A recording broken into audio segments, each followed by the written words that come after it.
할렐루야, 감사합니다. 오늘 오후 창세기 강독은 우리가 창세기 8장 1절에서부터 22절까지의 말씀을 보겠습니다. 자, 우리가 이제 창세기 6장부터 특히 이제 8장 9장까지는 보면은 노아 홍수 사건을 집중적으로 다루고 있죠. 그리고 노아 홍수 사건에 관한 부분들을 집중적으로 다루고 있는 것은 6장과 7장과 8장이 되겠습니다. 그죠? 그리고 또한 방주에 관해서 설계의 내부의 설계와 그리고 그 크기에 관한 것은 또한 창세기 6장의 그 내용들이 구성되어 있고, 그 다음에 이 홍수가 언제까지 임했는가라는 부분에서 내용들은 7장과 8장에서 그 내용들을 다루고 있더라는 것입니다. 자, 우리가 지난주에도 우리가 한번 봅시다. 우리가 방주 그러면은 방주는 배가 아니죠. 그죠? 방주는 배가 아닌 이유. 배는 첫 번째 나갈 수 있는 동력이 있어야 되는 거잖아요. 그런데 이 방주는 배가 아니죠. 어떤 사람들은 이 방주를 갖다 배로 착각을 하고 있는데 방주가 배가 아닌 네 가지 이유를 한번 봅시다. 저을 만한 동력의 노가 없죠. 그죠? 두 번째, 바람을 통해서 걸어갈 수 있는 돛이 있습니까? 없죠. 그죠? 그 다음에 밑에 고정시킬 만한 닷이 있나요? 없죠. 그 다음에 방향을 전환할 수 있는 키가 있나요? 없죠. 아무것도 없어요. 이것은 말 그대로 말하면은 방주는 그냥 통나무 상자다 이렇게 보시면 됩니다. 이런 방주에 하나님께서 재료를 무엇으로 쓰도록 했습니까? 고페르를 쓰도록 했다. 그리고 고페르를 쓰도록 하면서 삼천과 칸을 다 지르도록 하고, 그리고 여기에 무엇을 나중에 바르도록 했다. 그렇죠. 역청을 바르도록 한 이유는 아무리 그 방주가 탄력이 있게 만들었을지라도 빈틈이 있다는 이야기죠. 그래서 역청을 빈틈을 다 메꾸라는 이야기죠. 성경 66권의 말씀도 마찬가지입니다. 우리의 십자가 복음과 예언의 말씀으로 마지막 마무리를 잘 하셔야 되는 거예요. 그 66권 안에. 이해되시죠? 이런 부분들을 우리가 공부를 다 해왔습니다. 자, 그러면은 오늘은 어떤 내용을 가지고 우리가 이제 공부를 할 것인가 하면은 방주가 홍수가 이제 창일하게 넘치면서 이 홍수가 마무리를 하는 단계 속에서 하나님께서 우리에게 주시는 말씀이 있습니다. 여러분들, 방주는 하나님의 은혜의 터라 그랬죠. 그죠? 방주가 기능 속에서가 중요한 것이 아니라 하나님의 은혜라는 것이 방주의 굉장히 중요한 이슈다. 제가 말씀드렸죠. 그죠? 왜 그렇습니까? 지금 홍수가 창일하게 넘치는데 아무리 칸을 잘 지르고 균형을 잘 맞추고 모든 것들이 들어갈 수 있는 적재적소가 다 이루어지더라도 이 방주가 하나님의 은혜가 아니면은 방주가 물이 안 새더라도 뒤집어져서 전부 다 안에 통조림 된다 그랬죠. 그죠? 안에서 통조림 됩니다. 뒤죽박죽 되고 안에서 충돌 나가지고 다 죽어버려요. 그래서 그 풍랑 가운데서도 하나님께서 그 방주를 딱 붙들고 계시는 거예요. 방주를 딱 붙들고 계시는 거예요. 그러니 안에서 요동이 안 생기는 겁니다. 여러분들, 우리가 롤링이 심하면 꼴병도 죽습니다. 멀미가 롤링에서 여러분들 멀미가 생기잖아요. 멀미 많이 하면 죽어버려요, 여러분들요. 그런 모습 속에 하나님께서 은혜로서 하나님의 은혜 가운데서 이 방주를 탁 붙들고 있더라. 자, 이런 방주가 여러분들 홍수와 함께 이 방주 안에 노아를 비롯한 8가족이 이 속에 있었고, 그리고 짐승들이 있었죠. 그죠? 짐승들이 있었는데 이 방주 안에 얼마 있었을까요? 1년하고 10일 있었습니다. 10일. 여러분들, 이 방주 안에서 1년하고 10일 동안 있었다 그러면 거기에 운동장이 있었습니까? 무슨 휴양시설이 있었습니까? 아무것도 없었잖아요. 그런데 그 1년 10일 동안에 그 방주 안에서 꼼짝하지 못하는 그 방주 안에서 짐승도 그렇고 사람도 그렇고 여러분 건강을 유지할 수 있을까요? 유지할 수가 없어요. 먹는 식량이 아무리 풍성하더라도 그 속에 여러 가지 그 용변에 관한 문제도 생기는 거죠. 그러니까 이 방주 안에 역할들이 결국은 하나님의 은혜라는 것을 전부 다 설명해 나가고 있더라. 그리고 이 방주가 1년 10일 동안 이제 노아를 비롯한 그 8가족과 그 짐승들이 1년 10일 동안 이 안에 머무르면서 어떤 것들도 병들지 않았다는 것입니다. 그리고 또 하나 중요한 것은 이제 홍수가 그쳤다는 것을 노아가 알게 된 거죠. 왜냐면은 그전처럼 이렇게 움직이지 않는 거죠. 그리고 하나님께서 이 방주의 위에 무엇을 열도록 했습니까? 창을 열도록 했지 않습니까? 그러면은 이 창을 통해서는 멀리 땅에 대한 내용들과 그 다음에 하늘이 어떤 지금 상태에 있는지는 알 수가 있는 거죠. 이제 하늘을 보니 비가 멎었습니다. 노아 볼 때. 더 이상 방주가 요동하지 않습니다. 밖에 있는 것이 궁금하잖아요. 그리고 자신이 멀리 이렇게 내다보니까 이것이 묻이 드러났는지, 물이 아직 남아있는지, 이걸 구별할 수가 없는 거죠. 자, 이런 속에 노아가 제일 먼저 방주 밖에 무엇을 내보냅니까? 까마귀를 내보내는 거죠. 여러분들, 까마귀는 조류 중에서 그 당시에 이 방주 안에 있던 조류 중에서 어떤 조류가 가장 똑똑했을까요?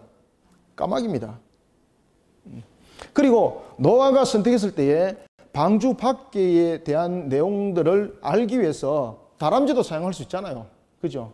그 틈새로 나갈 수 있는 뭐 여러 가지 짐승들을 사용할 수 있는데 다른 것들을 사용하지 않고 날 수 있는 짐승을 택했다는 거죠. 그것은 무엇입니까? 자신이 눈으로 보고 어느 정도 판단했을 때에 아직 물이 이렇게 온 지면을 덮고 있다는 것을 그가 알게 됐던 거죠. 그러면은 그 짐승들이 자신에게 기쁜 소식을 전해줄 수 있는 것은 지금 눈으로 볼 때는 자신의 한계적인 측면에서는 방주가 여기에 있습니다. 방주가 있지만은 지금 머물렀다는 거죠. 머무른 상태에서 지금 움직이지 않고 고정된 상태에서 저 멀리 어딘가에는 묻이 있을 수 있다는 거죠. 그죠? 그러면은 이것을 소식을 전해줄 수 있는 것은 땅을 기어다니는 짐승으로서는 불가능하죠. 왜 그런가 하면 앞에 물이 있기 때문에. 그러면은 무엇이 도구가 되어야 되는 겁니까? 하늘을 날아야 되는 거예요. 하늘을 나는 도구적인 측면에서 어디에 묻이 있을 것인가라는 것을 소식을 전해줄 수 있다라고 자신이 판단한 것은 무엇이었습니까? 까마귀였어요. 왜 까마귀를 선택했을까요? 조류 가운데서 까마귀가 제일 지혜롭습니다. 까마귀를 내보냈습니다. 노아는 분명히 이 까마귀가 소식을 전해줄 것이라 믿고 까마귀를 내보냈습니다. 그런데 까마귀가 돌아오지 않습니다. 왜 안 돌아왔을까요, 여러분들? 까마귀가 돌아오지 않는 이유가 있습니다. 그것은 뭔가 하면은 이 방주 밖이 시체로 가득한 거죠, 시체로 가득한데 이 시체가 까마귀에게는 무엇입니까? 까마귀는 먹입니다, 먹이. 돌아올 이유가 없는 거예요. 자신이 볼 때는 이 방주 안이 천국이 아니고 이 바깥이 천국인 거예요. 그죠? 그러니까 안 돌아오는 거. 그러면서 노아가 다시 하나님께 기도합니다. 그때 하나님께서 노아에게 또다시 새롭게 지혜를 줍니다. 이것이 까마귀는 노아의 선택이라 그랬다면 이제 하나님께서 주는 지혜가 있습니다. 하나님께서 주는 지혜의 선택은 무엇을 선택하도록 합니까? 비둘기를 선택하도록 합니다. 비둘기는 까마귀는 조류 중에서 지혜라고 말한다면 비둘기는 조류 중에서 어떤 성격을 많이 가지고 있습니까? 본향으로 돌아오는 성격을 가지고 있습니다. 본향으로 돌아오는 성격을 가지고 있습니다. 지금 방주 안에서 1년 10일 동안 있다 보니까 이 방주 안이 자신의 집인 것이지 않습니까? 그러다 보니 비둘기를 내보냈습니다. 일주일이 지났습니다. 내보냈습니다. 그런데 비둘기가 아무것도 흔적 없이 그냥 돌아온 거죠.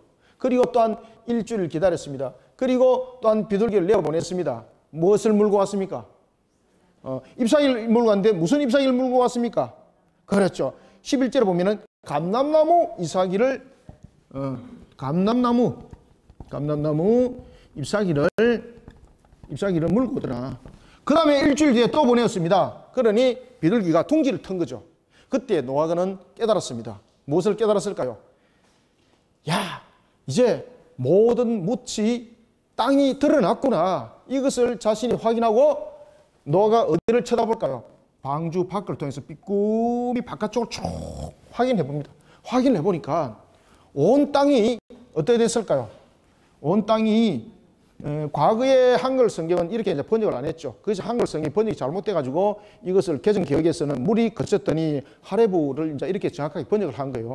그 과거의 성경에는 이제 어떻게 했는가 하면은 땅이 마른 것을 본 거죠. 근데 하레브는 두 가지 성격을 가지고 있습니다. 오늘 본문에 보면 12절에 13절, 14절과 12절과 13절에 보면은 그 내용들이 있는데 그것은 조금 이따 제가 말씀드리고요. 그래서 이런 상황들 전개적인 측면에서 하나님께서 방주의 문을 열어주지 않습니다. 노아가 볼 때에 바깥쪽은 땅이 말란 듯 합니다. 얼마나 나가고 싶었겠습니까? 그죠? 그 부분들이 오늘 본문에 다 나타나요. 얼마나 나가고 싶었을까요? 그런데 이 방주의 문을 누가 닫았을까요? 하나님이 닫으셨고, 이 방주의 문을 누구의 허락에 의해서 열릴까요? 하나님에 의해서 열리는데, 노아가 볼 때 분명히 묻이 드러났고 물이 말란 듯 해서 나가고 싶은데 방주를 열으니까 안 열리는 겁니다. 왜 안 열었을까요? 그 이유를 나중에 보겠습니다. 자신의 눈으로 볼 때에 땅이 말랐다고 여겼던 이 날로부터 하나님께서 57일 뒤에 열어줍니다. 57일 뒤에. 왜 그러는가 아십니까? 나중에 보시면 합니다. 57일 뒤에 열어주십니다. 자, 그러면 여기서 이제 제가 여러분들에게 한번 질문을 하겠습니다. 자, 하늘의 공창이 무너졌습니다. 이게 지구입니다.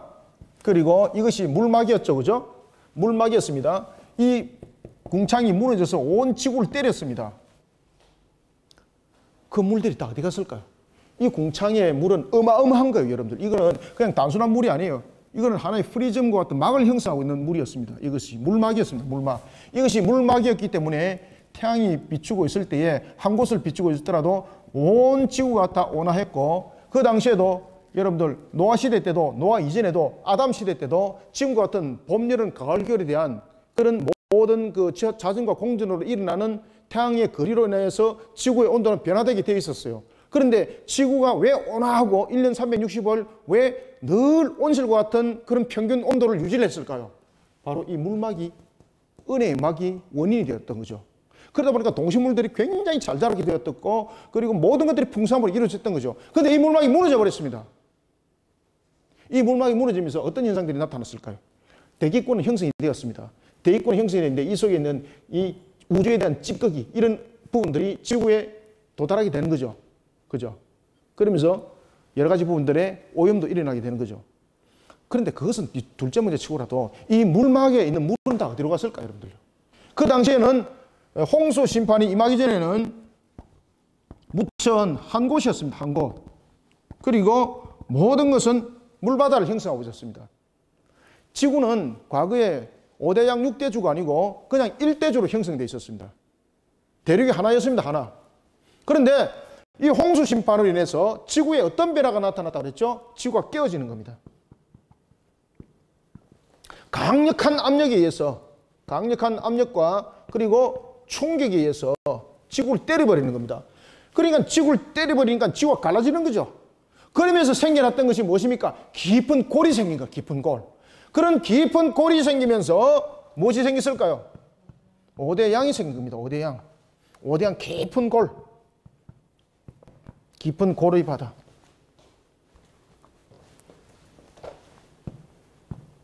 오대양이라는 깊은 골의 바다. 그리고 대륙은 6개로 갈라졌습니다. 그래서 5대양 6대주가 나타난 겁니다. 그러면 이 물들이 이제 어디 갔을까요? 이 물막에 있는 물이 네 군데로 물이 흡수가 됩니다. 첫 번째는 형성했던 깊은 골의 바다에 이 물이 갇혀지게 되는데 이것이 5대양에 갇혀지는 겁니다. 지난주에도 말씀드렸잖아요. 5대양 사건. 그죠? 예, 옛날에 대전에 있었던 5대양 사건. 그죠? 극단적 종말론주의자들. 그래서 시체가 지붕에 쫙 그냥 다 누워 있었잖아요. 기억나시죠? 우리는 가보지는 않았지만 TV를 우리가 봤지 않습니까? 그죠? 그 끔찍한 사건들. 그리고 이 5대양에만 있는 것이 아니라 두 번째는 이렇게 해서 큰 대양이 형성된 겁니다. 그래서 깊은 바다가 만들어진 겁니다. 그 다음에 두 번째는 이 물들이 깊은 골을 형성할 뿐만 아니라 6대주로 나눠지게 된 거죠. 6대주로 갈라지면서 이것이 지하수로 깊이 물이 들어가는 거. 그죠? 깊은 지하수로 들어가는 겁니다. 그 다음에 세 번째. 무엇이 없어졌습니까? 물막이 없어졌죠. 물막이 없어지니까 여기에 태양이 지구보다 태양을 좀 작게 그린 것은 이 시비 걸면 안 됩니다. 그냥 그렇게 그렸을 뿐이에요. 목사님, 지구보다도 태양이 더 큰데 왜 태양을 이렇게 그렸어요? 이렇게 말하면 안 돼요. 그건 시비 거는 거예요. 자, 그러면은 그때도 태양은 이렇게 주기적으로 움직이면서 원거리를 유지를 하면서 봄, 여름, 가을, 겨울을 만들었습니다. 그런데 지구에서는 그것을 느끼지 못했습니다. 그런데 물막이 거두어지면서 그 현상이 뚜렷하게 나타났죠. 그죠? 태양이 장렬하는 곳에는 뜨거움이 형성이 되었고, 태양이 떠오르지 않는 곳에는 무엇이 형성됐을까요? 그렇죠. 빙하가 형성되었습니다. 빙하. 남극과 북극에 물이 얼음을 형성하게 된 겁니다. 얼음. 그 다음에 네 번째는 물이 어디로 갔을까? 그래도 이 물이 지구를 덮고도 그 물이 흡수될 곳이 있었어요. 마지막으로 구름으로. 이 물막에 대한 물이 이 네 가지로 홍수 심판 이후에 나타납니다. 오대양 속에 대양을 만들고 깊은 지하수 속에 그리고 남과 북극의 얼음을 유지하고 구름으로 이 내용들이 형성이 됩니다. 구름. 자, 이렇게 물이 형성이 되는 겁니다. 자, 이런 속에 지구는 형성이 되었고 또한 이런 속에 1년 10일 동안 노아의 8명 가족과 짐승들은 이 방주에 머무른 거예요. 지구는 이런 상태로 되어 있고. 아시겠죠? 그래서 노아가 이를 볼 때에 야, 얼마나 그가 나가고 싶었을까요? 그래서 얼마나 나가고 싶었으면 밖에 소식을 전해줄 까마귀를 먼저 선택했지만 그는 소식을 전해준 것이 아니었더라는 겁니다. 하나님께서 지혜를 줬습니다. 다시 기도를 하였습니다. 하나님께서 비둘기를 선택하게 하였고 그를 내보낼 때 그가 다시 돌아오지 않으면서 그가 땅에 둥지를 턴 것을 알고 문을 열려고 했는데 문이 안 열리는 거예요, 여러분들. 자, 한번 봅시다. 전체적인 내용은 제가 8장의 내용은 전체적인 내용은 이걸 가지고 다 지금 현재 설명을 다 드린 거예요. 자, 그러면은 이제 8장의 전체적인 이제 히브리의 원어가 가지는 해석 그리고 이 본문들이 우리에게 말하고자 하는 의미 이것을 가지고 조금 더 제가 밝게 조명을 해드리겠습니다. 창세기 공부하면 재밌잖아요, 그죠? 제하고 창세기 공부하면 여러분 재밌습니다. 백과사전보다 더 재밌습니다. 이것을 사람들이 이제 책으로도 쓰기도 원하고 그러지만은 제가 각각 논문에 제가 많이 써놨잖아요. 제가 쓴 논문에 보면 그런 내용들이 많이 써놨습니다. 자, 그러면 1절부터 5절을 읽고 제가 말씀을 또 드릴게요. 한번 읽어봅시다. 시작. 하나님이 노아와 그와 함께 방주에 있는 모든 들짐승과 가축을 기억하사 하나님이 바람을 땅 위에 불게 하심에 물이 줄어들었고 깊은 샘과 하늘의 창문이 닫히고 하늘에서 비가 그침에 물이 땅에서 물러가고 점점 물러가서 150일 후에 줄어들고 일곱째 달 곧 그 달 11의 날에 방주가 아라랏산에 머물렀으며 물이 점점 줄어들어 열째 달 곧 그 달 초하루 날에 산들의 봉우리가 보였더라. 아멘. 자, 1절 보세요. 하나님이 누구를 기억했다? 노아와 그와 함께 방주에 있는 모든 들짐승과 가축을 기억하사. 그 상태가 무엇입니까? 은혜 상태입니다. 은혜 상태. 아시겠죠? 은혜 상태. 기억하사. 하나님이 바람을 이제 땅에 불게 하면서 이런 이제 5대양 6대주가 이제 형성되면서 이런 이제 내용들이 형성이 되는 거예요. 바람이 샥 이렇게 불죠. 여러분들 바람이 불 때 그냥 시원한 바람이 아닙니다. 이 바람이 불 때 이 바람이 5대양과 지하수와 남극과 북극에 대한 내용들을 형성하면서 그 바람이 나중에 잔존 세력을 형성할 때 무엇을 나타내는 겁니까? 바람이 불면서 이제 수증기를 만들어 가지고 남은 물들을 증발시켜서 구름을 만드는 작업을 하는 거예요. 이제 바람을 불어. 아시겠죠? 자, 그때에 물이 땅에서 물러가고 점점 물러가니 150일 후에 줄어들었더라. 그리고 사절을 보면 일곱째 달 그 달 11의 날에 방주가 어디에 머물렀다? 아라랏산에 머물렀다. 그죠? 여기서는 산에 머물 때에 만약에 뾰족한 탑과 같은 이런 곳에 만약에 방주가 머물렀다면 이거는 끝나는 거죠. 그죠? 방주가 만약에 이곳에 머물렀다면 이제 다 끝장나는 거예요, 여기서. 그래서 여기서 전부 다 모든 것이 하나님의 간섭함이에요. 기억하사. 아시겠죠? 기억하사. 모든 것이 하나님의 은혜 가운데 모든 것이 이끌어진다는 거죠.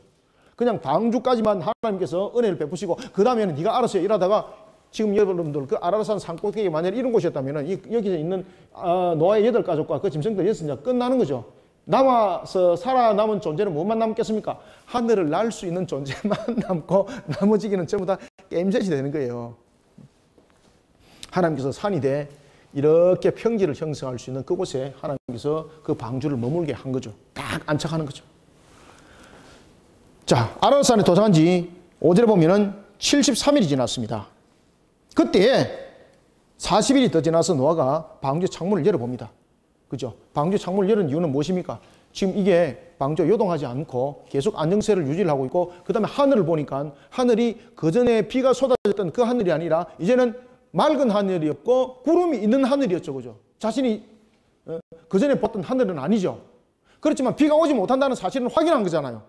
그리고 밖에 소식이 굉장히 궁금했지 않습니까? 그래서 뚜껑에서 보니까 멀리 가까이는 보질 않지만은 이게 방주에서 쳐다보면 방주의 근처는 보이지 않습니다. 그죠? 멀리는 보이죠. 이게 묻힌지 물인지 구분이 안 가는 거죠. 그래서 그가 하늘을 날 수 있는 것 가운데서 가장 지혜 있는 것을 선택하게 되면 자신에게 기쁜 소식을 줄 것이라 생각하고 까마귀를 선택했지만 까마귀는 자신의 길을 가는 겁니다. 우리가 주님의 나라와 그리고 우리가 모든 것을 기준을 잡을 때 항상 내 머릿속에 저 사람의 능력이면은 저것을 할 수 있어, 이것이 아니고요. 항상 이 비둘기처럼 믿음과 순종 속에 서 있는 자들을 통해서 하나님 역사를 일으킵니다. 그래서 우리에게는 너무나도 중요한 자세는 바로 이와 같은 믿음과 순종의 자세 속에서 있는 것이 능력을 가진 자보다 더 낫다. 까마귀 나갔는데 소식을 안 전해주는 거죠. 노아가 여러분들 얼마나 마음이 했겠습니까? 조급함도 있었고 실망감도 있었고 절망함도 있었고 여러 가지가 있지 않습니까? 그런데 거기에서 끝나지 않습니다. 까마귀를 내보냈지만은 까마귀는 왕래하면서 돌아오지 않더라. 자, 봅시다. 7절. 까마귀를 내놓으며 까마귀가 물이 땅에서 마르기까지 왕래하였더라. 물이 마르기까지 왕래했다는 것은 무슨 이야기입니까? 지금 시체 뜯어먹고 앉았다는 거죠. 왕래하더라. 얼마나 많은 시체들이 그게 물에 떠다니겠습니까? 그죠? 그냥 이것은 막 천국이다. 그리고 그 속에서 안 돌아오더라. 이 배불리 한번 뜯어먹어 보자. 작정하는 거죠. 그죠? 안 돌아오는 겁니다. 그때에 8절. 그가 또 비둘기를 내어놓습니다. 특히 여러분들 여기서 비둘기는요, 구원의 은혜를 아는 그런 하나의 모습으로 우리에게 또한 증명되어지기도 합니다. 그가 또 비둘기를 내놓아 지면에서 물이 줄어들었는지를 알고자 하매 9절. 온 지면에 물이 있으므로 비둘기가 발붙일 곳이 없다는 것을 알고 찾지 못하고 방주로 다시 돌아왔더라. 방주에 돌아오는데 여러분 까마귀 같으면 안 돌아오죠. 그런데 비둘기는 돌아올 수밖에 없는 거죠. 비둘기는 뭔가 하면은 본향으로 돌아오는 하나의 그런 본성도 있지만은 비둘기가 먹는 대상물은 이런 시체가 아니지 않습니까? 그죠? 그러니 하나님께서 항상 우리에게 주는 지혜로서 우리는 그 상황들을 잘 이렇게 헤쳐나가는 것이 굉장히 중요하다는 겁니다. 자, 온 지면에 물이 있으므로 비둘기가 발붙일 곳을 찾지 못하고 방주로 돌아와 그에게로 오는지라 그가 손을 내밀어 방주 안 자기에게로 받아들이고. 자, 여기서 이제 질문할게요. 10절. 또 7일 기다려 다시 비둘기를 방주에서 내놓으매 라고 말합니다. 자, 여러분들 7일. 이것은 무슨 이야기입니까? 지금 여기서 계속해서 7일 이야기를 하고 있습니다. 그죠? 7일. 지금 여기서 7일 이야기를 하는 이유는 무엇일까요, 여러분들요? 두 가지입니다. 두 가지. 첫 번째는 방주 안에서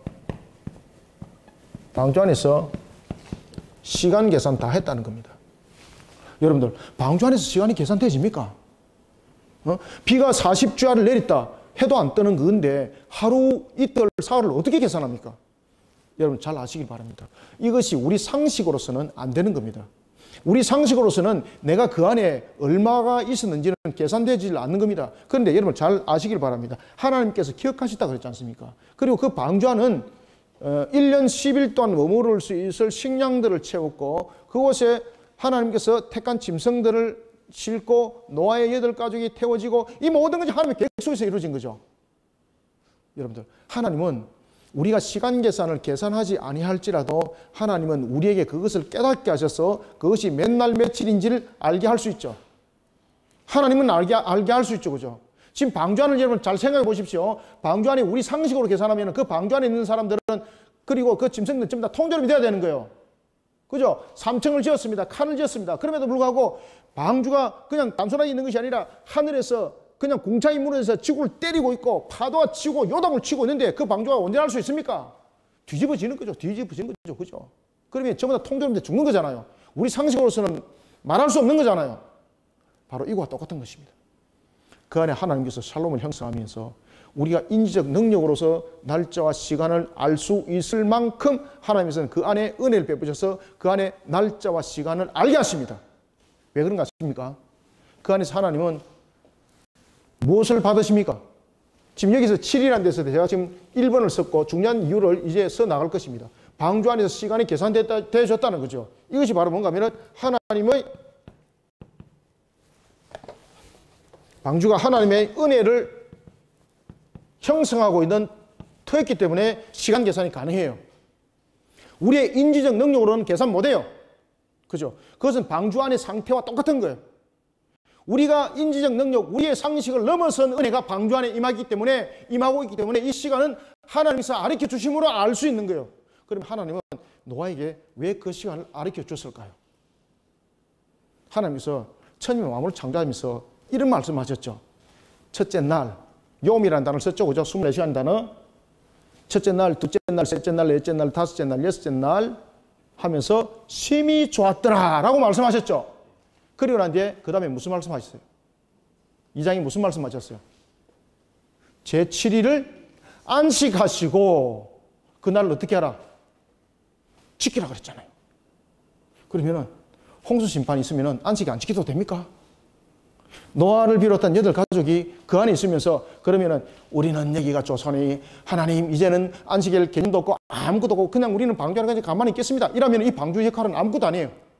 이 방주는 은혜의 터입니다. 그런가 하면 이 방주는 하나님의 신앙의 현장입니다. 이해되시고 있습니까? 은혜의 터고 신앙의 현장에서는 반드시 승리되어야 될 것이 있는데 그것은 바로 뭔가 하면 제7 안식일을 지키는 겁니다. 자, 창세기 한번 볼까요? 자, 창세기 2장. 그래서 여러분들 이걸 잘 보셔야 되는 거예요. 창세기 2장 1절에서부터 3절 한번 읽읍시다. 자, 함께 읽습니다. 시작. 천지와 만물이 다 이루어지니라. 하나님이 그가 하시던 일을 일곱째 날에 마치시니 그가 하시던 모든 일을 거치고 일곱째 날에 안식하시니라. 하나님이 그 일곱째 날을 복되게 하사 거룩하게 하셨으니 이는 하나님이 그렇죠. 그 창조하시며 만드신 모든 일을 마치시고 그날에 안식하셨음이니라. 아멘. 일곱째 날을 어떻게 했다는 거예요? 복되게 하시고 안식하시고 그날을 지키게 하신 거예요. 그죠? 그러면은 방주 안에서 시간 계산이 없었다면은 이 안식일 성립 안 되죠. 그러면 방주 안에서 은혜 가운데서 시간을 줬다는 것은 무엇을 하나님께서 지키기 위해서? 그렇죠. 안식일 통해서 예배받기 위해서. 그래서 하나님께서는 방주 안에 시간 개념을 두시는 거예요. 깨닫게 알게 하는 거예요. 그래서 노아는 이 7이라는 이 개념을 통해서 그가 무엇을 강조하는가 하면 방주 안에 있을 때에 그때에 1년 10일 동안에 이곳에서 그냥 무의도식한 것이 아닙니다라는 거예요. 이게 무의도식한 것이 아니라 그가 매주 하나님을 어떻게 했다? 그렇죠. 예배했다 이 말입니다. 그래서 7일입니다. 7일. 7일입니다. 7이라는 것은 완전수도 되지만은 하나님의 창조의 원리 속에 들어가면은 이것은 하나님을 예배하며 안식의 날이에요. 그죠? 그래서 방주 안의 시간을 하나님께서 그렇게 두시는 거예요. 그래서 그가 7일을 알게 되는 거예요. 또 7일이 지났습니다. 또 7일이 10절에. 그리고 7일이 지나서 처음에 방주 안에서 비둘기를 내보냈는데 그냥 돌아왔습니다. 그리고 또 7일이 지났습니다. 이 속에는 안식일이라는 개념이 있고 하나님을 향한 예배라는 개념이 있고 그 다음에 이 방주 안의 시간 계산이 하나님의 은혜 가운데 이루어지고 있다는 것입니다. 정확하게. 그 다음에 세 번째, 셋째 주였습니다. 또 7일이 지났습니다. 이제는 비둘기가 돌아오지 않자 둥지를 텄다는 것을 그가 알게 되고, 그죠? 그래서 여기서 기준은 안식일이죠, 안식일. 항상 여러분들 여기서 7일의 기준이 무엇인가 하면은 7일이라는 기준이 완전한 숫자, 충만한 숫자를 우리가 대변하고 있습니다만 그보다 중요한 것은 7일이라는 것은 시간 계산이 그 속에서 주어졌다는 것이고 7일이라는 것을 통해서는 우리가 무엇을 봐야 된다? 창조라는 개념을 보셔야 되는 거예요. 여러분 제가 이제 창조 회복에 대해서 제가 논문을 많이 썼잖아요. 그죠? 제가 거기에 대해서 제가 거의 엄청난 제가 연구를 많이 한 사람입니다. 제가. 이런 속에 이제 7일이 지나게 되었고 그러면서 그가 눈으로 보게 된 것이 있는데 그것이 바로 13절이었습니다. 13절 함께 읽습니다. 시작. 601년 첫째 달 곧 그 달 초 하루날에 땅 위에서 물이 그친지라 노아가 방주 뚜껑을 제치고 본적 지면에 물이 그렇죠. 그쳤더니 이게 이제 무슨 말인가 하면은 물이 그쳤더니라는 것은 자신의 눈으로 볼 때에 판단할 때에 땅은 말랐다는 거죠. 그죠? 이것이 우리의 사람의 한계입니다. 자, 이제 자신이 방주에서 이러 보니까 멀리도 보니까 여기서 방주에서 뚜껑을 열어서 보니까 근접거리는 보이지 않습니다. 그런데 멀리 이렇게 보니까 멀리서 보니까 마치 땅이 마른 것과 같이 보였습니다. 얼마나 나오고 싶었겠습니까? 그래서 그 본문에 히브리에서 그 단어를 정확하게 쓰고 있습니다. 여기서 오늘 본문에 보면은 그가 비둘기를 내어놓으매라는 계속적인 반복법을 지금 쓰고 있죠. 비둘기를 내어놓았더라. 계속해서 내어놓았더라. 이것은 바로 뭔가 하면은 방주 안에서 7일을 지킨 것도 있지만은 그가 그 방주 안에서 나가고 싶은 갈망함이 그 속에 있는 거죠. 계속해서 반복적으로 지금 나타났던 거. 그리고 또 7일이 지났습니다. 그리고 난 뒤에 13일, 13절 그가 비둘기가 돌아오지 않자 이제 뚜껑을 제치고 멀리 보았습니다. 멀리 보니까 자신의 눈으로 볼 때에 이 땅이 마치 마른 것과 같았습니다. 라는 것입니다. 얼마나 그가 나가고 싶었겠습니까? 그죠? 그런데 방주의 문을 하나님이 닫으셨죠. 아무리 열려고 해도 안 열리는 거예요. 자, 여러분들. 만약에 하나님께서 이 방주의 문을 노아가 열고 싶을 그때 열었다면 노아 8가족은 전부 다 죽었습니다. 왜 그런가 하면은 이 본문에서 13절에 보면은 이 단어를 히브리어로 하레부 한글로 그냥 써볼게요. 하레부라는 이 단어를 쓰고 있거든요. 히브리어로 정확하게. 이 하레부라는 것은 무슨 말인가 하면은 지면은 마른 듯 하지만 속은 무엇이다? 속은 그대로 늪이라는 겁니다. 늪. 이것이 하레부라는 단어 뜻입니다. 이게. 우리는 겉은 판단할 수 있지만 속은 판단할 수 있나요? 우리가 사람의 겉은 판단하지만 사람의 속은 판단할 수 있나요? 이 메마른 땅에 겉은 우리는 판단하지 못하지만 겉은 메마랐지만 속은 늪입니다. 하나님은 판단하시죠. 그죠? 그래서 하나님이 문을 안 여는 겁니다. 그래서 여러분들 하나님을 믿는 믿음과 순종이 매우 중요합니다. 하나님께서 문을 열지 않습니다. 얼마나 나오고 싶었겠습니까? 발버둥 치는 거죠. 그런데 계속해서 문은 열리지 않습니다. 57일이 지났습니다. 오늘 본문에서 이제 또 이야기를 합니다. 자, 그로부터 둘째 달 21일 날에 땅이 말랐더라. 이제 얼마 기간이 지났다는 거죠? 57일이 지났습니다. 57일. 57일이 지났을 때에 다시 땅에 대해서 설명합니다. 처음에는 이 땅에 대해서 하레보라는 단어를 쓰는데 14절에 보면 둘째 달 21일 날에 땅이 말랐더라 라는 단어를 통해서는 야베사를 씁니다. 야베사. 이 야베사라는 단어는 뭔가 하면은 똑같이 말랐다라는 의미를 주고 있는데 이것과는 하레보는 완전히 다릅니다. 하레보는 지면만 마르고 속은 늪인 것을 말하고 있습니다. 그런데 이 야베사는 무슨 뜻인가 하면은 단단한 땅이 되었습니다 라는 뜻입니다.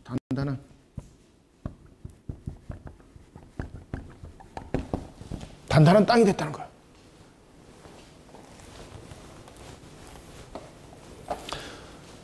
만약에 이 상태에서 노아가 자기 선택 속에서 그 문을 열었다면 노아의 8가족은 완전히 속는 거죠. 땅만 마른 것을 보고 속는 거죠. 그가 땅을 내디뎠습니다. 그대로 죽는 거예요. 그냥. 짐승들도 같이 따라 놓습니다. 다 죽는 거예요. 그냥. 한순간에 깸셋되는 겁니다. 그러면 하나님의 은혜는 어디까지입니까? 하나님의 은혜는 한순간이 아닙니다. 방주에서 그냥 머물렀던 이것으로서 하나님의 은혜가 말하지 않습니다. 하나님의 은혜라는 것은 지속성을 가져야 되는 거예요. 지금 이것을 통해서도 함께 이야기를 해주고 있는 겁니다. 그리고 그가 방주의 문을 열었을 때에 바로 57일이라는 기간이 지난 후에 방주의 문을 열었더니 모두 다 그 구원의 대열 속에 나왔더라는 것입니다. 자, 14절 둘째 달 21일 날에 땅이 말랐더라. 하나님이 노아에게 말씀하여 이르시되 16절 함께 했습니다. 시작. 너는 내 아내와 내 아들들과 네 며느리들과 함께 어떻게 하라? 방주에서 나오고 하나님께서 명령하신 거죠. 하레보 때는 하나님께서 명령 안 했죠. 그런데 야베사 때는 하나님께서 명령합니다. 하나님께서 명령하셔서 그 방주 밖으로 나오도록 합니다. 그때에 방주 밖에 나오니까 17절. 그 밖은 단단한 육지가 되어 있더라. 묻이 되어 있더라. 그러면서 하나님께서 이제 노아를 통해서 약속을 해요. 그래서 이것을 일명 노아 언약이라고 말하는 거예요. 자, 17절부터 19절을 읽습니다. 시작. 너와 함께 한 모든 혈육이는 생물, 곧 새와 가축과 땅에 기는 모든 것을 다 이끌어내라. 이것들이 땅에서 생육하고 땅에서 번성하리라 하시매 노아가 그 아들들과 그의 아내와 그 며느리들과 함께 나오고 땅 위의 동물 곧 모든 짐승과 모든 기는 것과 모든 새도 그 종류대로 방주에서 나왔더라. 아멘. 하나님께서 어떤 약속을 합니까? 어떤 언약을 하십니까? 이렇게 언약하세요. 너와 함께한 모든 혈육이 있는 짐승, 생물, 곧 새와 가축과 땅에 있는 모든 것을 다 이끌어내라. 이것들이 땅에 어떻게 생육하고 번성하게 할 것이다. 여러분 생각해 보세요. 지금 이 이제 방주에서 나왔습니다. 방주에서 나왔지만은 이 방주 밖은 어떤 곳입니까? 광야입니다. 광야. 아무것도 없습니다. 아무것도. 그죠? 그냥 흙만 있을 뿐인 거예요. 풀 한 조기도 없습니다. 풀 한 포기도 없는 광야 속에서 이 짐승들을 어떻게 먹이 살린다는 이야기입니까? 그죠? 어떻게 먹이 살립니까? 그래서 하나님께서 모든 짐승들에게 먹을 거리가 될 수 있는 기초적인 것, 특히 풀. 여러분, 풀은 빨리 자라죠. 그죠? 굉장히 빨리 자라면서 이것이 모든 짐승들의 공동적인 먹이 사슬이 되는 거잖아요. 방주에 있는 여유적인 물론 식량도 있었겠지만은 풀을 빨리 자라게 함으로써 하나님께서 그 짐승들을 먹고 살 수 있게 하는 거죠. 그리고 여기에서 이제 하나님께서 정한 짐승과 부정한 짐승에 대해서 또다시 말씀을 하세요. 노아에게 정한 짐승은 왜? 노아가 먹을 식량이 없는 거잖아요. 먹을 식량이 없기 때문에 노아에게 하나님께서 허락하십니다. 이제 내가 너에게 허락하겠다. 부정한 짐승은 너의 먹거리가 될 수 없고 정한 짐승은 두 가지로 사용한다. 첫 번째는 하나님을 향한 예물이 될 것이고 두 번째는 무엇이 되는 겁니까? 식량이 되는 겁니다. 식량. 그것을 허락하시는 겁니다. 특히 부정한 짐승과 정한 짐승을 방주에 태웠던 이유는 지난번에도 말씀드렸죠. 그죠? 부정한 짐승은 정한 짐승의 대적이 될 수가 있는 거죠. 그런데 이 부정한 짐승을 태운 이유는 바로 뭔가 하면 정한 짐승이 생육, 번성, 충만하게 되는 데 있어서 이것이 조건이 되는 겁니다. 정한 짐승을 그냥 편안한 상태로 놔두게 되면은 그것이 잘 자라서 생육, 번성, 충만하게 될 것 같지만 절대 그렇지 않습니다. 짐승도 적당하게 운동을 해야지 건강해지고 새끼를 잘 낳을 수가 있어요. 이 부정한 짐승 바로 이와 같이 정한 짐승을 더욱더 번성시키는 조건이 되는 겁니다. 그래서 하물며 같은 집에 있을 때도 하나님께서 정한 상태의 영적 상태가 있고 부정한 상태의 영적 상태가 구성할 수도 있어요. 그것은 무엇인가 하면 정한 영적 상태를 더욱더 강건하게 만들어가기 위해서 하나님께서 잠정적으로 허용적 작정이죠. 허용적으로 하심이죠. 자, 이런 모든 모습 속에서 하나님께서 약속을 한 것입니다. 번성하게 하리라. 그리고 땅 위에 뿐만 아니라 모든 새들조차도 방주에서 나오고 번성하게 되는 거죠. 그러면서 노아가 제일 먼저 했던 방주에서 나와서 했던 것이 무엇입니까? 하나님께 그렇죠. 번제드리고 예배드리는 것이었습니다. 여러분들, 만약에 노아가 방주 안에 1년 10일 동안 있으면서 이와 같은 방주 안에서의 시간 계산에 대한 개념과 그리고 안식에 대한 개념이 없었다면 그가 방주 밖에 나왔을 때 하나님을 예배하면 성립되지 않습니다. 다 잊어버리는 것입니다. 그죠? 다 잊어버리는 거죠. 그럼에도 불구하고 그가 제일 먼저 선택했던 것은 얼마나 감사했겠으면은 그렇게 예배를 안 드렸겠노? 라고 이렇게 말하면 안 됩니다. 그 예배는 이 안에 방주 안에 있는 이 내용들과 연계되는 것입니다. 전부 다. 그래서 그가 방주 밖에 나와서 제일 먼저 무엇을 했습니까? 그렇죠. 하나님께 제단을 샀습니다. 하나님께 제단.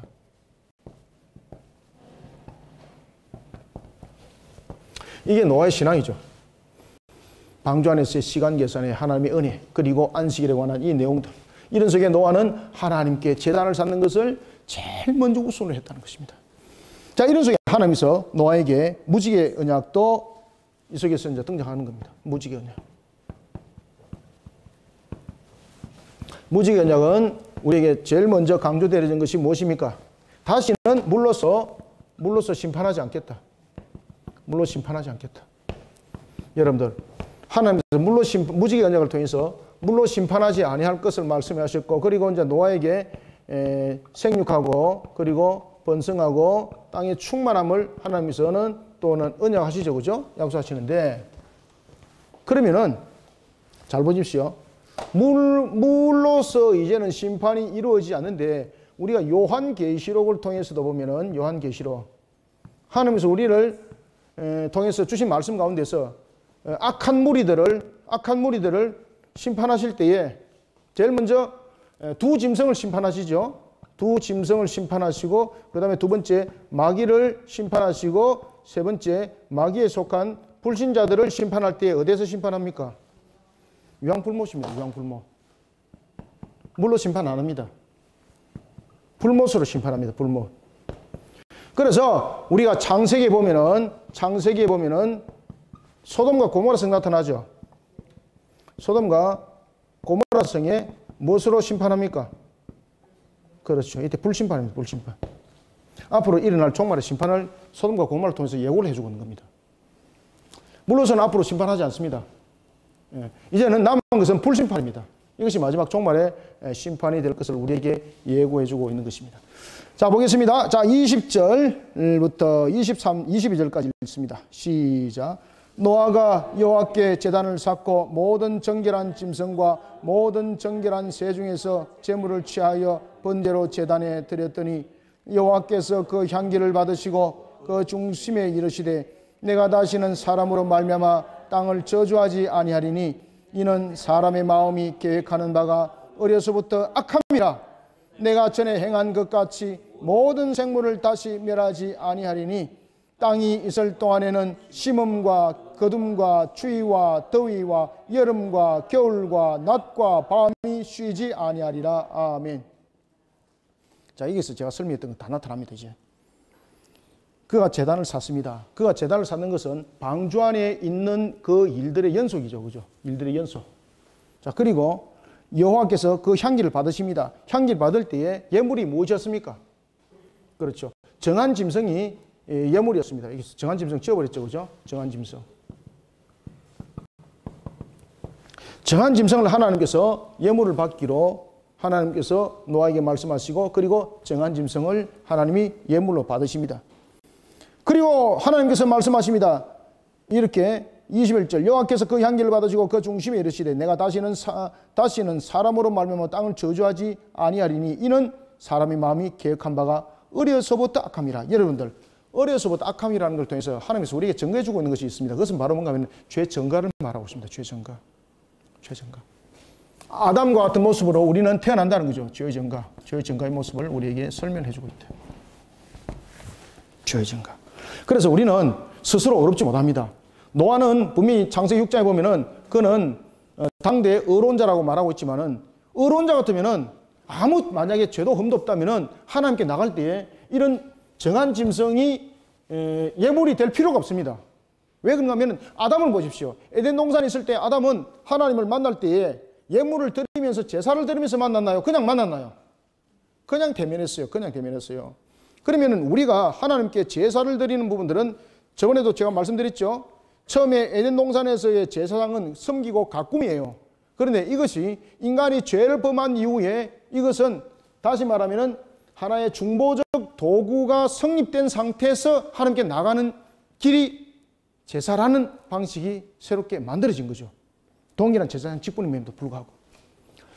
노아가 만약에 죄가 없다면은 아담처럼 그냥 하나님을 이 정한 짐승을 제단을 쌓으면서 하나님께 예물을 드리고 만나는 것이 아니에요. 그냥 만나야 되는 거예요. 그런데 오늘 본문에서 이런 이야기 하셨어요. 하나님께서 사람으로 말미암았다라고 말하고 있고, 그리고 인간이 무엇으로? 그렇죠. 어려서부터 악함이라 라는 것을 통해서는 그건 여기서 예외가 아닙니다. 노아가 하나님으로부터 어렵다 이김을 받았지만 그럼에도 불구하고 노아는 무엇이라는 이야기입니까? 노아 또한 죄인이라는 겁니다. 노아 또한 죄인인 거로 하나님을 향해서 나갈 때는 이 제단을 통해서 나가는 것인데, 이 제단을 통해서 나갈 때는 바로 자신도 죄인인 거로 이 정한 짐승이 하나의 대속물이 되는 겁니다. 대속물. 이해되셨죠? 정한 짐승이 대속물이 되는 겁니다. 그냥 하나님께 예물로 그냥 드리는 것 아닙니다. 하나님을 만날 수 있는 측면에서의 그가 완전함이 아니기 때문에 대속물이 있어야만 되는 겁니다. 이 대속물이 무엇입니까? 정한 짐승이 되는 겁니다. 대속물이. 정한 짐승. 그래서 이 정한 짐승의 대속물에 대한 완전함을 이루기 위해서 다시는 우리의 이와 같은 짐승들을 통해서 하나님께 나가는 방법이 아니라 이제는 직접적으로 하나님께 나갈 수 있는 그 길들을 하나님은 계획하셨으니 그가 바로 우리의 구세주인 그리스도였습니다. 예수가 그리스도로 오셔서 그 모든 것을 성취하고 이루심이었던 거예요. 자, 그리고 이렇게 말합니다. 땅이 있을 동안에는, 그죠? 이거는 한시적인 것입니다. 이 땅이 있을 동안이라는 것은 이제 앞으로 종말이 임하기 전까지입니다. 앞으로 있을 종말이 임하기 전까지입니다. 앞으로 종말이 아담 이후에 나타났던 그 상황이 아닙니다. 여러분들, 아담은 우리의 제1의 조상이라고 말한다면 노아는 우리의 제2의 조상입니다. 인류의 조상을 설명할 때에 제1의 조상은 아담이라고 말한다면 제2의 조상은 노아로 형성됩니다. 그래서 그 온 지구의 인류가 셈과 함과 야벳 족속으로 인해서 이제 형성이 되는데 그것이 이제 10장과 11장, 10장에서 그 내용들이 쭉 해서 전개되어지는 것을 9장에서 9장 말미와 10장에서 그 내용들이 증거되어지는 것을 볼 수 있는데 그것은 다음에 말씀드리고요. 자, 오늘 땅이 있을 동안에 라는 것은 이제 한시적인 것을 말합니다. 한시적인 것. 땅은 한시적으로 앞으로 있을 것이라는 겁니다. 아시겠죠? 그래서 이것을 요한계시록과 연결시켜 보니까 하나님께서 새하늘과 새 땅을 말씀하셨죠. 새하늘과 새 땅이라는 그런 종말적인 측면에서 한시적인 것을 말합니다. 땅이 있을 동안에는. 그래서 창세기와 요한계시록 연결됩니다. 이게 전부 다. 다 이렇게. 좀 신기하지 않습니까?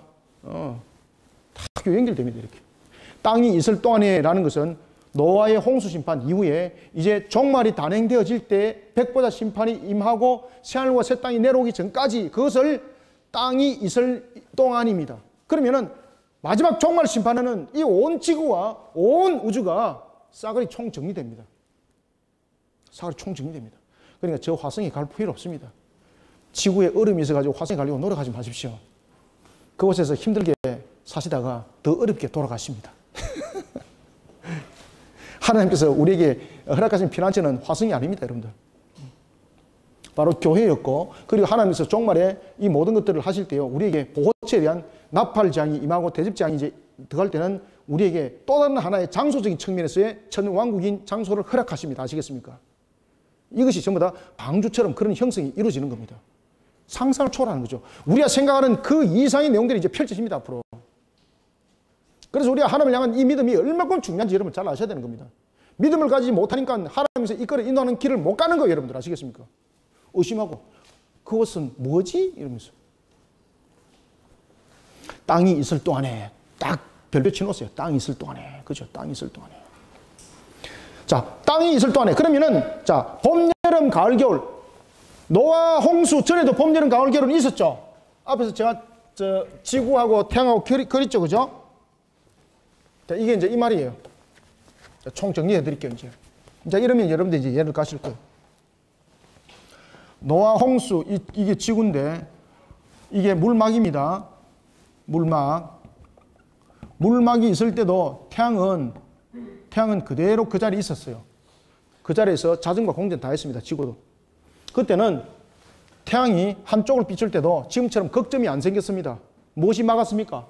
물막이, 이것이 은혜막이죠. 하나님의 은혜의 막입니다. 우리는 하나님의 은혜가 없이는요, 우리는 그 어떤 것도 우리는 부귀와 영화, 복을 누릴 수 없습니다. 그래서 항상 하나님의 은혜의 자리 항상 세우시길 바랍니다. 그때에 모든 지구가 이 물막이에서 모든 지구가 온화한 지역이 됐던 겁니다. 그 어떤 지역도 춥거나 더운 지역이 없습니다.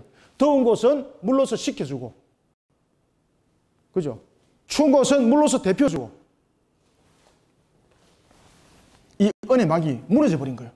이 은혜막이 이제 무너져 버리니까 지구가 있고, 그리고 여기에 태양이 있는데, 태양이 비추니까 이제는 그 태양의 원거리, 지구의 자전과 공조로 인해서 멀어지고 줄어들고 이렇게 하면서 그전에도 봄, 여름, 가을, 겨울은 있었습니다. 그때도 봄, 여름, 가을, 겨울이 있었지만은 노아 홍수 이전에, 노아 홍수 이후에 이거는 이전입니다. 지구에서 나타났던 가장 큰 변화가 무엇인가 하면요, 온도에 대한 변화입니다. 왜? 물막이 걷어져 버렸거든. 물막이 걷어져 버리니까 태양이 이제 직접적으로 때리는 거예요. 직접적으로 때리니까 한 지역은 뜨거운 지역이 되고 비추지 않는 지역은 극점이 돼가지고 완전히 그냥 얼음 땅이 돼버린 거죠. 지금 그 이야기입니다. 이야기가. 언제까지 이렇게 이루어진다고요? 새하늘과 새 땅이 완전한 종말의 심판에 의해서 새하늘과 새 땅이 내려오기까지, 그때까지를 한시적이라고 말하는 거예요. 그때까지 노아 홍수 이후에 그때까지 지구는 이런 상태 속에 놓여져 있을 것이다. 여러분들, 우리가 지구가 종말에 오는 것은요, 어떤 지구의 어떤 공기 오염이라든지 이런 것 때문에 오는 것도 아닙니다. 하나님께서 구원할 자를 선택하시고 마지막 그 구원할 자를 나팔 장에서 부르시고, 그리고 하나님이 스스로 총정리하십니다. 땅이 있을 동안에는, 이제 이해되시죠? 땅이 있을 동안에는 노아 이 상태가, 이 물막이 걷어진 상태에서부터 언제까지? 그렇죠. 종말 때까지, 이 때를 한시적이라 이렇게 말합니다. 한시적. 노아 홍수 이후에 종말 때까지 이 때를 한시적이라고 말하는 거예요. 이때까지 봄, 여름, 가을, 겨울, 추위와 더위, 여름과 겨울, 낮과 밤 쉬지 않는다. 지구가 물막으로 덮여 있을 때도 그 날은 있었습니다. 그런데 이제는 은혜라는 물막이 걷어진 상태에서 지구에서 우리는 우리의 죄값을 살아가면서 전부 다 느끼는 거예요. 그리고 우리가 지금 살아가고 있는 봄, 여름, 가을, 겨울에서 지금 느끼고 있는 온도차는요, 인간의 죄의 값입니다. 공기 오염에 관해 나타나는 것, 인간의 죄의 값입니다. 아무도 못 피하죠. 그렇죠? 그런데 이것이 완전하게 해소될 때가 있습니다. 언제입니까? 종말의 새하늘과 새 땅입니다. 새하늘과 새 땅.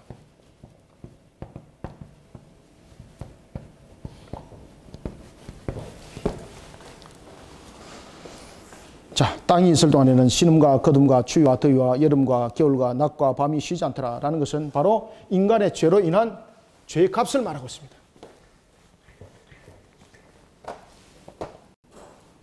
종말 때까지 일어날 무엇입니까? 그렇죠. 죄의 값을 말합니다. 은혜의 막이 이제 걷어지고 지구에서 나타나는 계절, 온도, 환경, 이 전부 다 죄의 값으로 우리가 새하늘과 새 땅에 올 때까지 가는 겁니다. 그래서 우리가 질병도 인간의 죄로 인해서 오는 값이잖아요.